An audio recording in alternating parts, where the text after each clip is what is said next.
Welcome to Doorways to Learning, where we open the doors to educators from all over the world who have gems to share with us on how to excite and engage our students.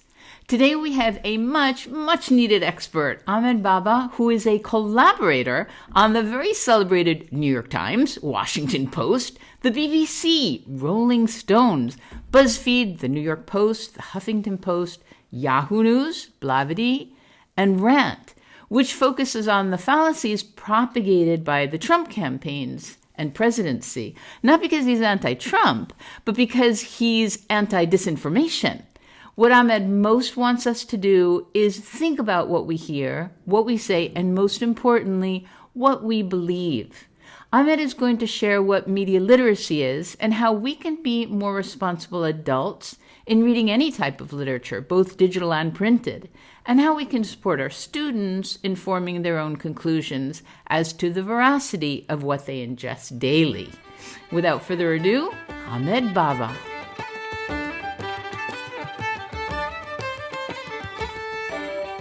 Welcome, Ahmed Baba, and so excited to have you here. You are a media literacy expert. I've read a lot about you, and what I really want to know is, what is a media literacy expert?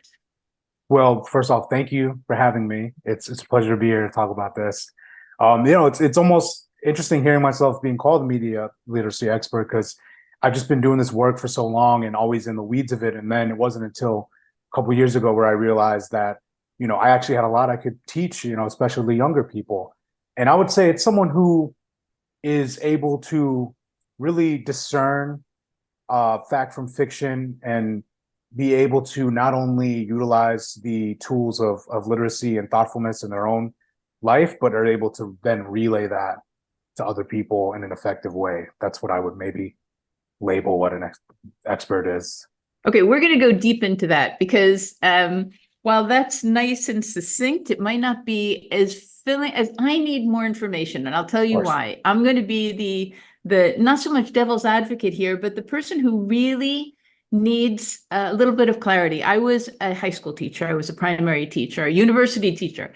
And whenever someone talked about media literacy, I kind of blanked out, Ahmed, because to me, there's sort of a disconnect about saying you need to be aware of the sources that you're reading. How in the world are we going to be aware of it? And that's what I would love to know from you, because I know how important that is for our students, the younger generation especially, to be aware that what they're reading may or may not be fact and fiction.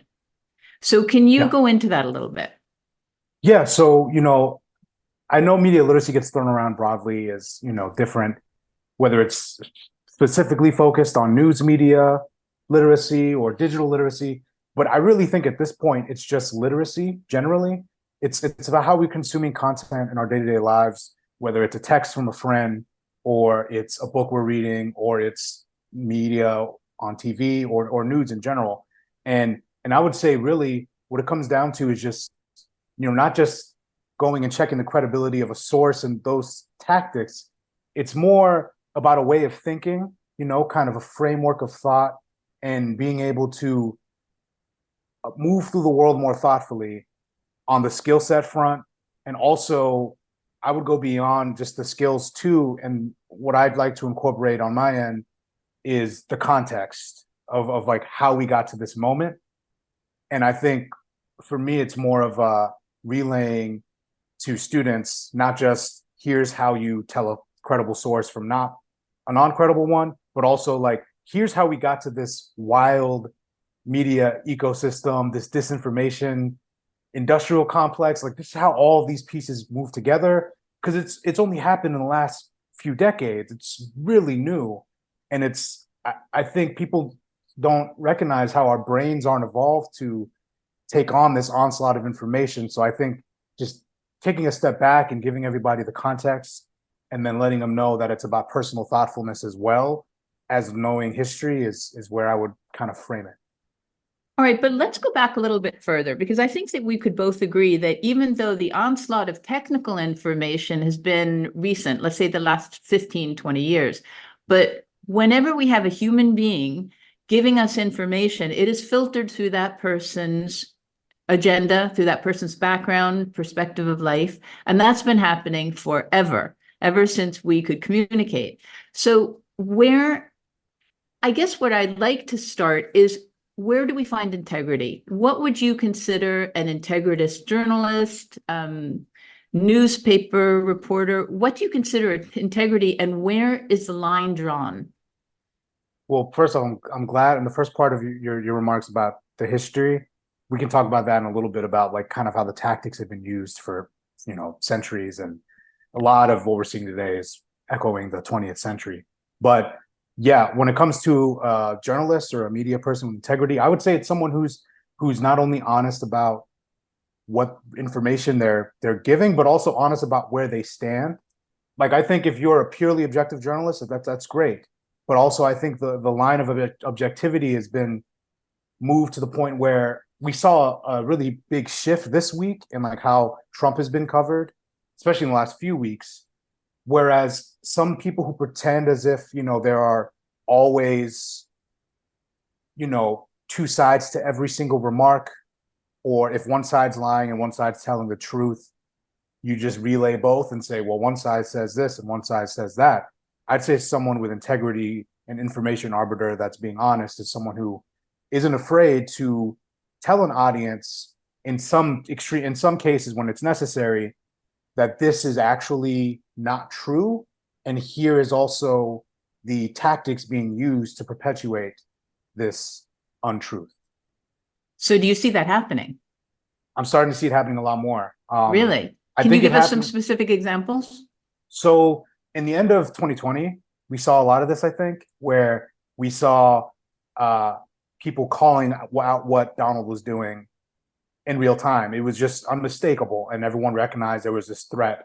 And then it kind of went away once Biden took office. And I would say I was ringing this bell way well before this happened, but luckily mainstream orgs are finally, like The Atlantic just did a huge, their entire January, February issue is dedicated to all of the threats of a potential Trump second term, where they go through every single, whether it's immigration, authoritarianism, all of his plans, and they lay it out for their reader. And they actually cover the stakes, not the horse race, like NYU professor Jay Rosen always says. And I think that has been wonderful to see, just that they're not afraid to tell the truth because they fear backlash. Okay. However, you say readers. Now, aren't the readers who want that information, who already believe that information, the ones who are going to read that in the newspaper? When you say The Atlantic, it's The Atlantic magazine. Okay. So yeah. Are they writing for their audience, or nonpartisan people or bipartisan people reading that information, those articles? Well, with The Atlantic, a lot of time they have their own subscribers, right? But there's also the New York Times, which has been doing a lot of their own series of the stakes. And I think sometimes it could be preaching to a choir, sometimes it might not be convincing. But when you have what I've been calling for is a lot of different news orgs saying the truth at once. And that's what we're kind of seeing pile up. If you were to just Google, and I know how everyone, depending, regardless of your political leanings, I don't lean either way. I'm pro-democracy. And if you see someone who's openly saying they're going to unleash the Insurrection Act on Americans and put the military towards their own people, that's anti-democracy, right? So I think calling these things out in the way that a lot of these news orgs do, they affect the broader narrative. And I think that has a cascading effect, just like how everyone who was fear-mongering about a recession had effect about how the vibes of the economy was off, even though all the data said it wasn't off. If every news org is telling the truth, it shifts the vibes. And I know that's an unscientific way of putting it, but I really do feel that it has an impact on polling and on voter sentiment if people are at least told the truth enough, as repeated as often as lies are repeated. Okay, so that's the key there, because I told you that in high school, I taught in the George Orwell's 1984 for 4 years, and I was about to go crazy because it's a very heavy novel. Yeah. But I wouldn't even call it a novel. I would say that some politicians have read it as the Bible. But one of the big messages there is, if you tell a truth, your truth, if you tell a lie, your lie, as many times as you want, it becomes what other people believe. And one exercise every year, I would change the narratives to help my students understand this in reality. And the last year, what I did was something very simple. I took articles about famous people, and I changed a few sentences in each one. It was easy to do. It was simple to do. And I gave it to them, and I talked to the first 5 minutes of every class. We talked about it, and they were very polemic. There were sentences which made you dislike this person, whereas before they were your heroes. It wasn't until there was one out of 60 students, Ahmed, out of 60 students, one of them figured out what I was doing. Only one. The rest of them believed every word in the articles that we talked about. And at the end, I did explain to them, I said, listen, you can trust me on every single thing that I say, except for this article. And you believed me. And I said, you need to take note that you believed everything in that article because I presented it to you. Now think about that and take that with you in the future. That's an incredible exercise, because that's what you're talking about is so true. There's this exploitation of trusted sources that I write about and teach in some of these disinformation courses, where they take a source that is trusted by a specific target audience and they feed the disinformation through them. In the case of the election lies, it was Fox News, who of course was sued afterwards and lost that case in the Dominion lawsuit. But yes, these were news anchors they trusted saying the election was stolen.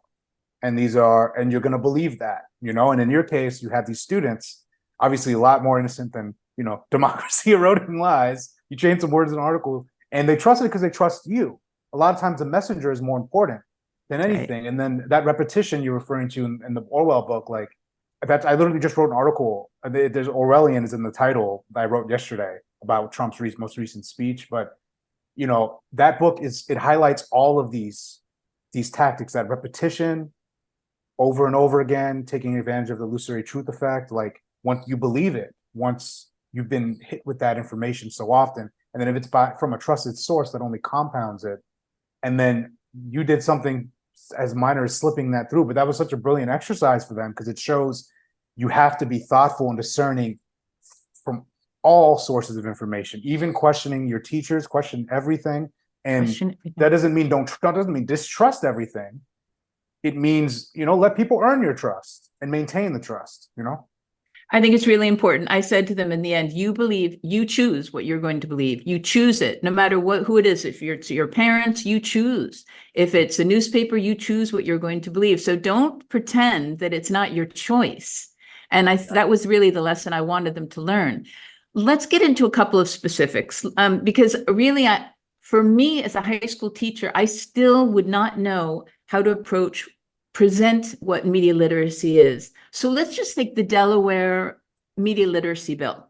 Yeah. I'm not going to be the expert here. I'd love you to explain to me what it is, and if you think that it's simply a Band-Aid or if it's something that might be viable in the future to help with all of this.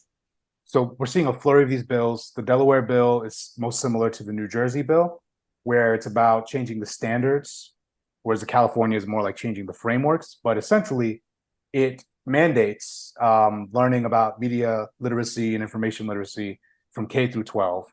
And so essentially all the kids will learn. They will learn how to do this. And I think implementation is going to be key. When it's written in law is one thing, but how they approach it in practice will be a whole nother thing. And I think you're right. This is going to be a challenge, because I think the teachers are going to obviously need to be trained on it. And the way to present it in different grade levels, I think when they're younger, there's this book from Erin Rogo, I think her name is. I have to double check, but she writes about how to teach media literacy to children.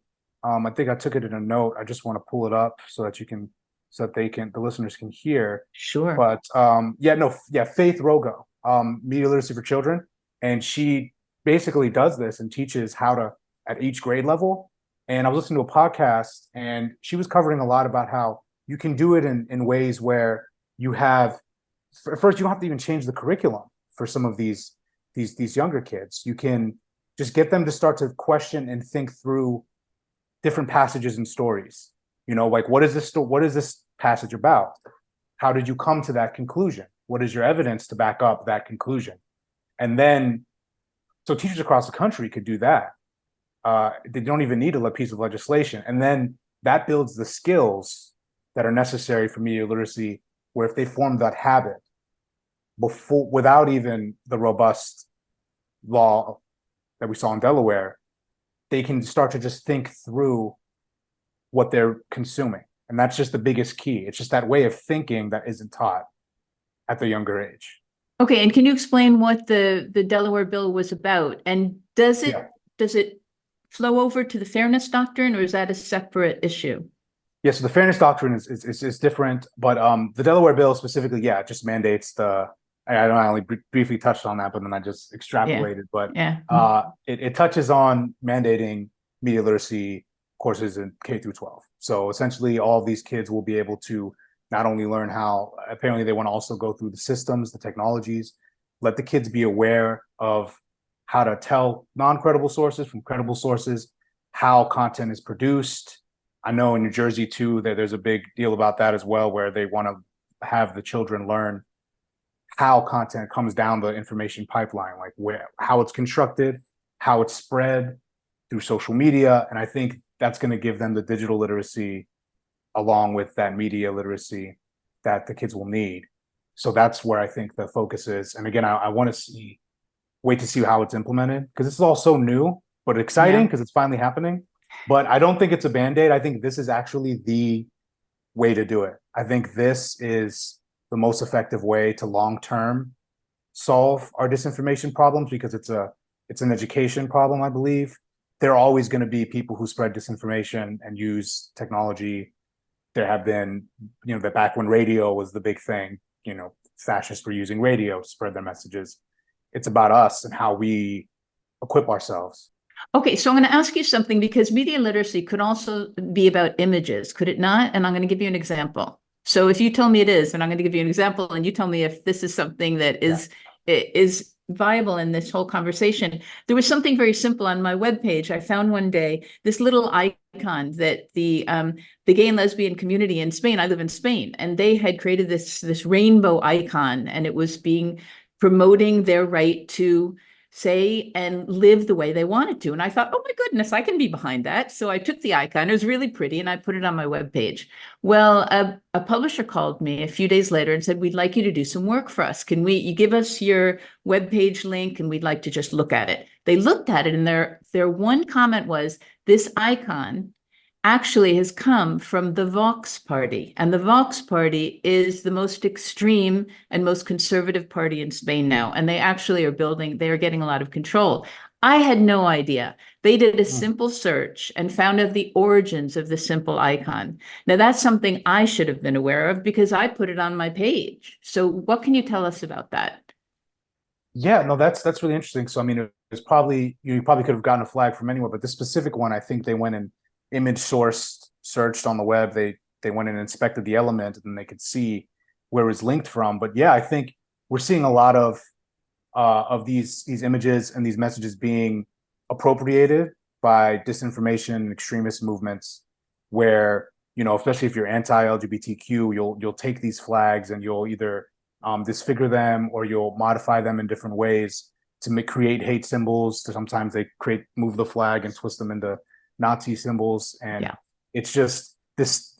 It's really just not just using these appropriating the messages of their opposition against them is something. It's a tactic that we just always seen, like Trump this weekend, for example, saying he is actually the defender of democracy and Biden's the destroyer of it. It's this projection and deflection of appropriating symbols. And I haven't seen the Vox use of that image yet. I'd have to go look at it to see exactly how they presented it, but it sounds to me like they could be trying to appropriate an image from the other side, or just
Is that what it was? Was it just an innocent image with a link to their site or something? Yeah, Or I don't even remember. I was just so horrified that I'd done it that I took it off immediately and didn't do any more research. But that's exactly the problem. I feel like I'm fairly yeah, educated, and it's something that's so simple that I did that I really should have researched. So yeah, I think that what I'd love to clarify a little more, media literacy is being more aware of what the images we're using, the words we're using, the sources we're using. I mean, it really comes from the sources, but it comes to, for instance, in history, for instance, these are wonderful exercises of looking at historic events and finding the same historic events in different cultures, because obviously it's going to be presented differently.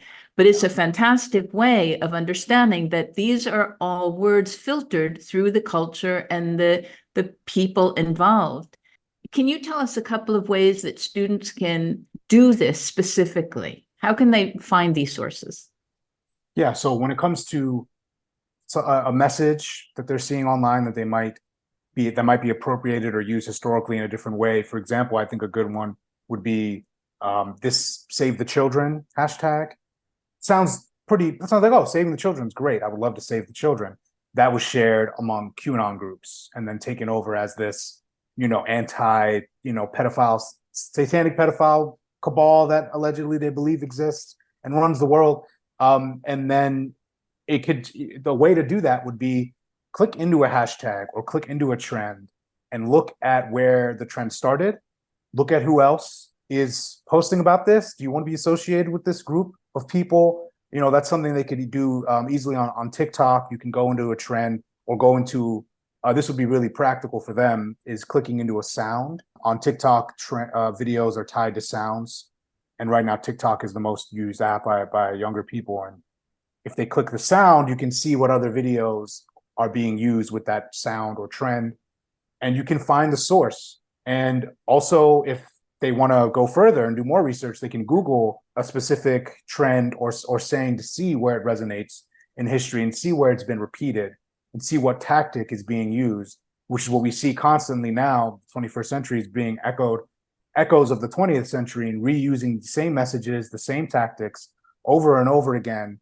And if our public was more informed about what had happened before, they wouldn't necessarily fall for the exact same autocratic tactics.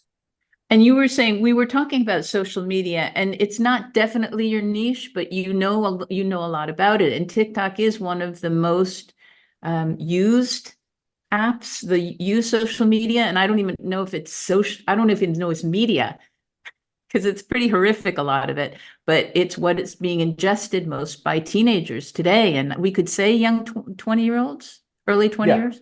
yeah. Yeah. So yeah, Gen Z. And just a quick stat on that. So in 2020, I believe it was 22% of TikTok users said they got their news from it, and now this year it is over 40%. So it's increasing. It's just every social media platform. And actually, I worked in tech before journalism, so I have some level. And we built a Rantt. We built a social platform, so I have some like knowledge of how they work and how algorithms work. And it's really that's why it's so important to be on the thoughtful end of things and to manage your own consumption when you are at the whim of an algorithm like TikTok, where it just if you dwell on one video a little bit too long, the algorithm says, "Oh, that you want more of this," and then it feeds you the next, and it'll try to keep you on there. And if you happen to engage with, like, there was, for example, I happened to watch one video from this misogynist Andrew Tate. I was hate watching it, and I was like, "Look at this guy, he's terrible. This is horrible." And then I scroll up, and then all of a sudden the feed started feeding me more of this garbage. So one of the things I teach is telling kids, like, make sure you are in control of your experience. Make sure that you know how these algorithms work. And then I talk about how they work and then tell them how they can train their own algorithm to feed them better content. Yeah, this leads in perfectly to what I also wanted to talk about. I do phenomenon-based learning, which is project-based learning, and it's trying to give the students as much responsibility as possible in their own learning environment. I mean, if they're not engaged in the class and if they don't feel responsible, they're not going to feel engaged and responsible outside of class. That's my theory, and that's what I've seen. How does all this then play into promoting student agency and responsibility for your own learning and intake?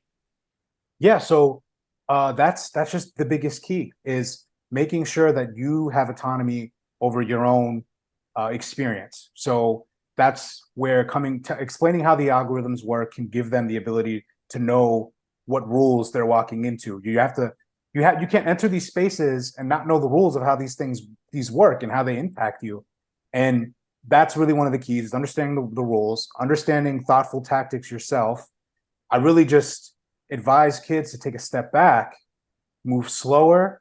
These algorithms and these social media platforms are meant to just drive your engagement. They want you to just retweet the next thing. They want you to just boost and not sit and take the time to consume. So really what I like to teach is those kind of tactics to go and identify the source, slow your roll. Don't be afraid to go Google or do more research on something before you share. And also do a lot of your own reading outside of it, and read on print, because it does something better to your brain when you're reading books. It teaches you that critical thinking, thoughtfulness. There's a study on deep reading where if you get into that zone, it builds the habits of, you're not just passively consuming and scrolling, you're actually sitting with the content and thinking it through. So it's really most of it is about thoughtfulness and building those skills. I think it's fascinating. I didn't know the statistic about reading in books. I mean, I grew up reading physical book, and I have a hard time reading it digitally. And part of it is when you're turning a page in a book, you turn very slowly and you're still reading as you turn. And you also, I mean, I turn back and go back and forth. I find it much more difficult in a digital book to find the place I wanted to go back to. And so I just keep going ahead. So I love the idea that in a physical book, it's better for the brain processing. I have a question for you, and hopefully this is not unfair because I didn't discuss this with you. You're giving workshops on media literacy. Can you tell us what the worst scenario is if students are not schooled in media literacy, and what the best scenario is, what you want them to take away from the workshop? Yeah, I think, like worst cases and what would happen if the broader public of students aren't informed. Well, we would have we'd have a little bit more of what we've seen in the past. We'd have more grifters, more authoritarians being elected, who are able to play to our baseline human instinctual needs, and who are, can play to, like Trump, for example, really play. And I know I talk about him a lot, but I've covered him for so long. I think we'd have a lot less of a thoughtful society. We would continue to disagree more. We'd continue our polarization cycle. And I think we would continue to have these disinformation narratives permeate, and this conspiracy theory culture that was really exacerbated by the pandemic. I think that's the worst case. It just continues to spiral, and our democracy is eroded. Okay, and before you go to the best case scenario, can you connect the dots? Because to me, I understand what you're saying. If we have people who are not schooled in media literacy, we'll have more authoritarians. But I'd love you to explain how that gets from one to the other extreme.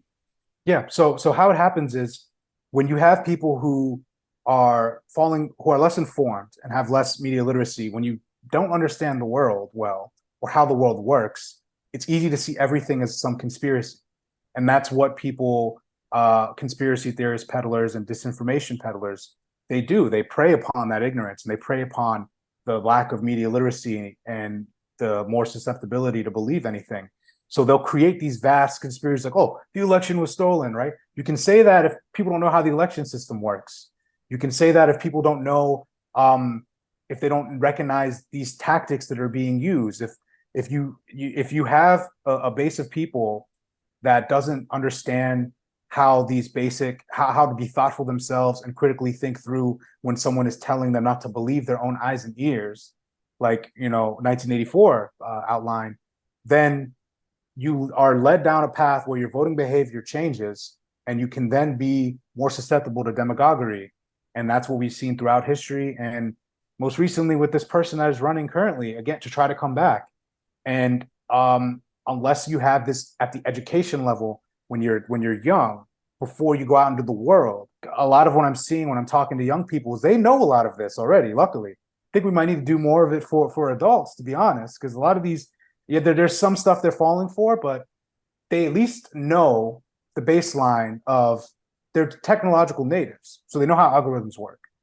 Whereas someone who might be following some of these autocrats don't. So broadly, I would say if you are less informed and you are less capable of being media literate, then you're more likely to fall for lies that demagogues tell you, and then vote them into office, which then erodes democracy because their ideology is not going to help anyone. Okay, so that would be the worst case scenario. What would be the best case scenario? You've pretty much inferred it, but let's go for it. Yeah, best case scenario is we have a lot of young people who are growing up informed on this. They're more thoughtful.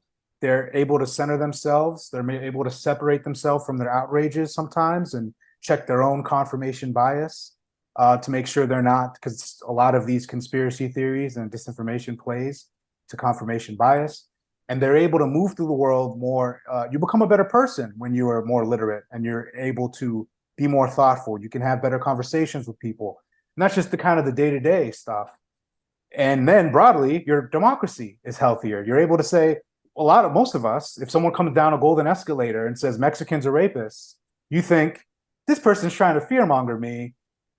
Maybe I shouldn't believe the next thing he says. But if you have these preconceived biases, if you're not media literate, you will just fall for a lot of this because you're unable to separate yourself from maybe your own small town where you don't have any people of other backgrounds. And I think with a more media literate society, you're able to think beyond yourself.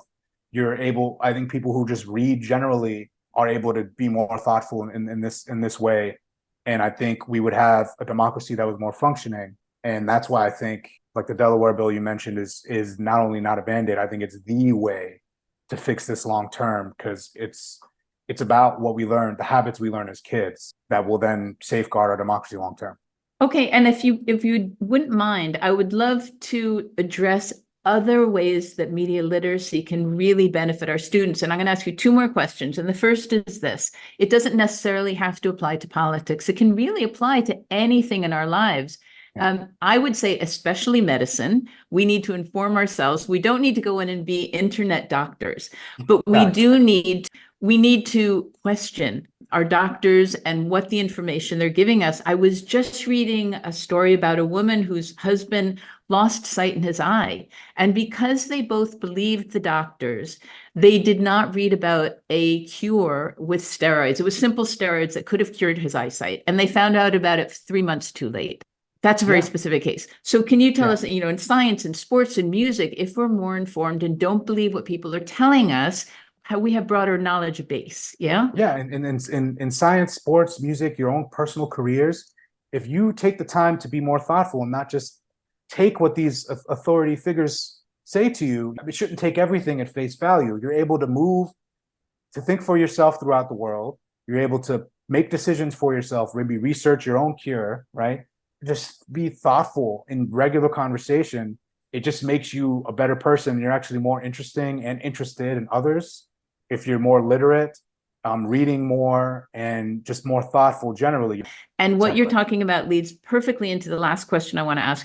When I believe in questioning authority, but I, as a teacher, it's very important for me to say that it needs to be done respectfully. Yes, and of course.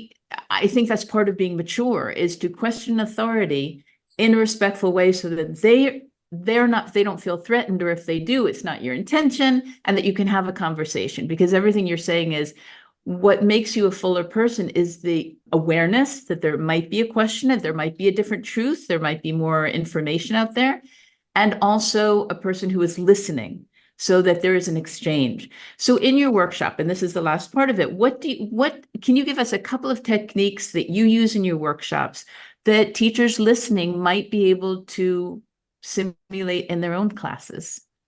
Yes, for sure. Also, on the authority part, definitely I want them to contest authority respectfully.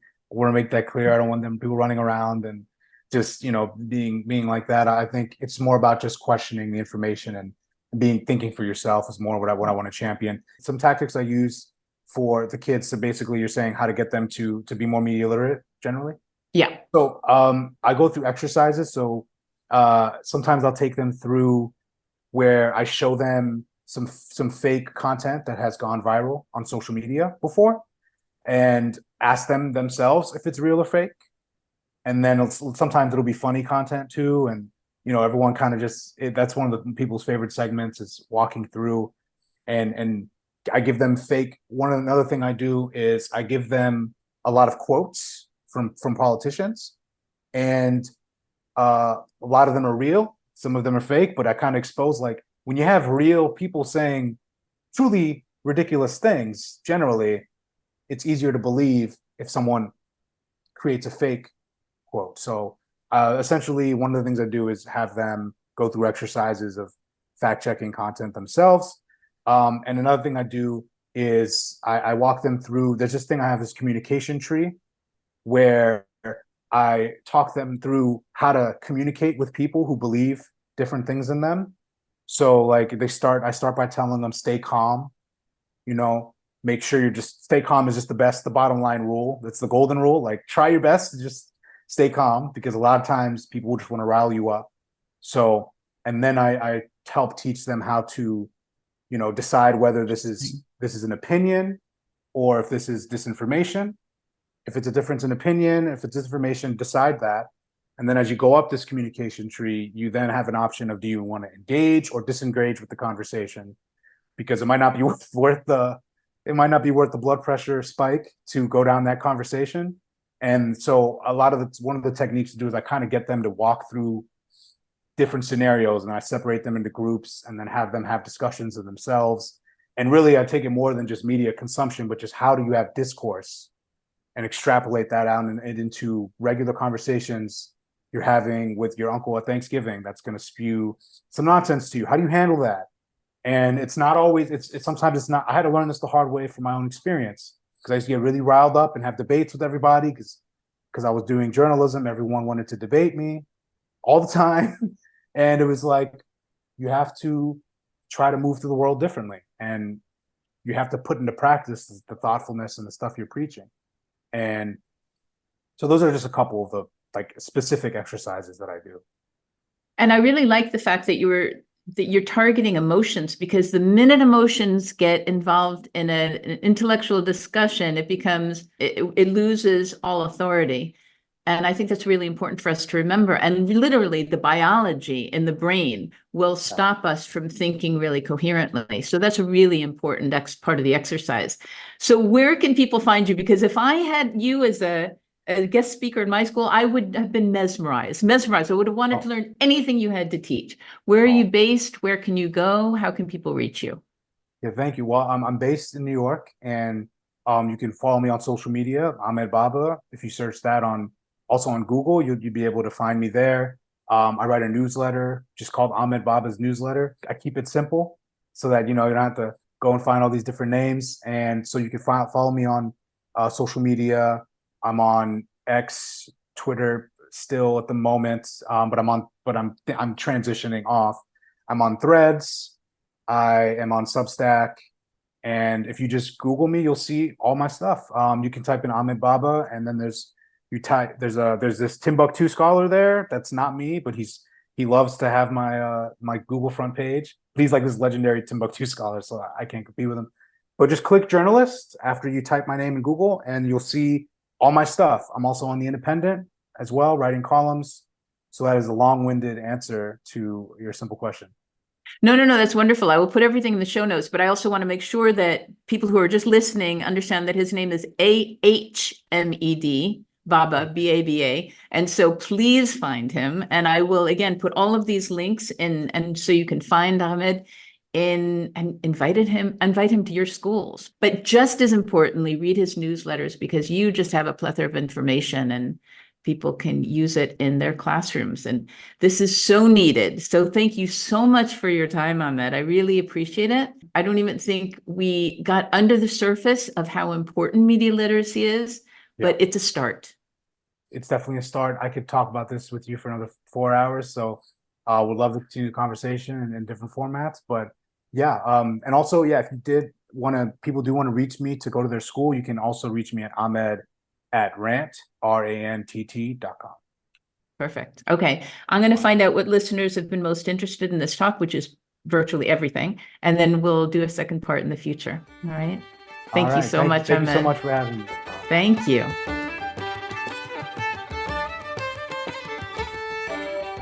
So please send me the comments that most resonated with you from Ahmed's brilliant dissection of what media literacy is and how we can use it in our classes.